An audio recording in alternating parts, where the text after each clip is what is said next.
two men who have a need for speed.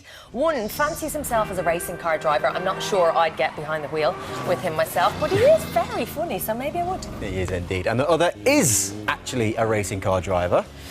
In fact, he can drive just about anything. Welcome to the show, Rowan Atkinson and Top Gear's Chris Harris. Yay! Did we overcorrect that slightly?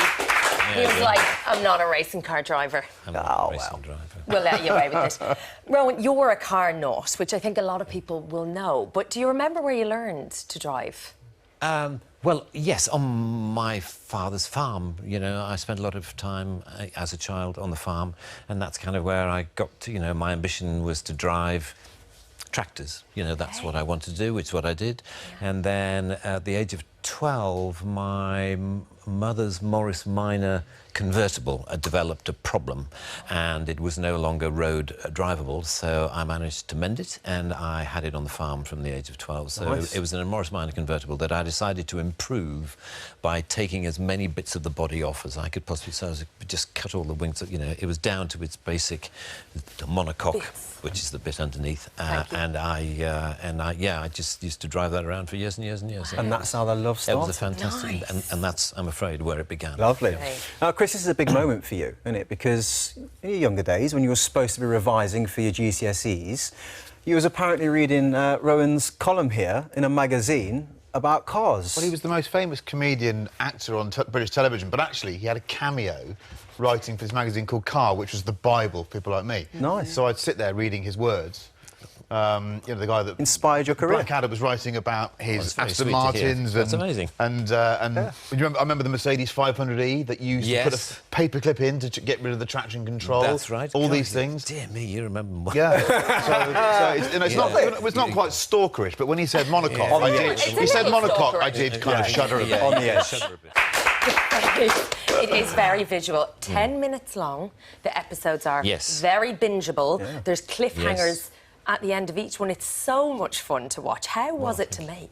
Well, yeah, it was great. It was hard work because we were making it during, you know, COVID-19, and anyone who's filmed or tried to make a TV show, as you would appreciate, in the last, you know, couple of years, it's challenging and it's expensive because of the amount of, you know, the testing and the problems if someone gets COVID. You know, someone who'd been working with me got COVID in the middle of our shoot, so I couldn't shoot for 2 weeks, you know, suddenly, and then suddenly the whole thing is, you know, you're spending longer than a month. So if you want to, you know, shoot movies during COVID, you've got to have a lot of money. Okay. It's not a good time to make cheap, low-budget movies. Well, lucky for you, hopefully Rowan. it's easier now. Yeah, exactly. Lucky for us. But it was good. Well, I'm always glad when it's over. I don't really enjoy the shooting, you know.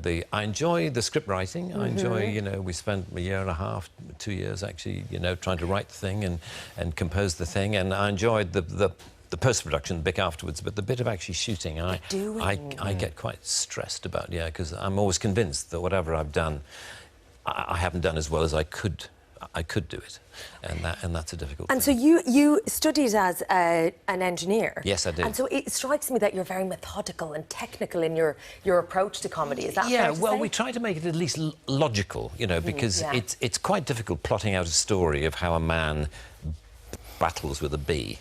And we're just very keen, you know, Will Davis, my co-creator and co-writer, we were just very keen that it should be logical, that you should believe what's happened and what's happening and how it leads from one thing to another. I mean, I could try and explain what happens, but I don't want to because... Don't ruin it. Because I'd very much like you to watch it, because I think you need... But the good thing about it, it's 9 episodes, the total length is 100 minutes, so you can binge watch the whole thing in length of time it would take you to watch a movie. I did. Yeah. And you did. Quickly, if you can, because I know that that your fans of Blackadder will be, you know, desperate to hear. But because it's on iPlayer now, so they're going to be delighted about that. They'll all be watching that. Today, yes. What are your memories of playing, you know, Blackadder? It's such a great character. I mean, what I like about the Blackadder compared to most things that I've done, like, you know, Johnny English or Mr. Bean, is I like the sense that it was like. People will see now on the BBC for the first time. Well, that's very good to hear. Looking forward to it. Well, look, Man versus Bee lands on Netflix from Friday. Definitely watch that. You will indeed.